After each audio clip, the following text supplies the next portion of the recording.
ಬೆಳ್ತಂಗಡಿ ತಾಲೂಕಿನ ಮರೂಡಿಯ ವಿವಾಹಿತ ಮಹಿಳೆ ಸಾವಿನ ಪ್ರಕರಣ ತಿರುವು ಪಡೆದುಕೊಂಡಿದೆ.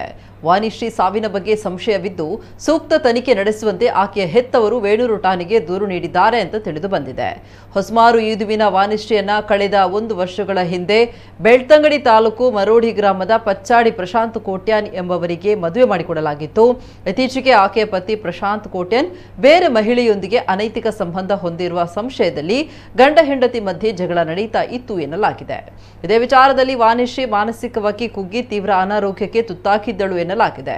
ಸೋಮವಾರ ತನ್ನ ಗಂಡನ ಮನೆಯಲ್ಲಿ ಅನಾರೋಗ್ಯಕ್ಕೀಡಾದ ಆಕೆಯನ್ನ ಹೊಸಮಾರಿನಲ್ಲಿರುವ ಕ್ಲಿನಿಕ್ ಒಂದಕ್ಕೆ ಕರೆದುಕೊಂಡು ಹೋಗಿದ್ದು ಬಳಿಕ ಅಲ್ಲಿಂದ ಹೆಚ್ಚಿನ ಚಿಕಿತ್ಸೆಗಾಗಿ ಮೂಡುಬಿದ್ರೆಯ ಆಸ್ಪತ್ರೆಗೆ ದಾಖಲಿಸಲಾಗಿತ್ತು.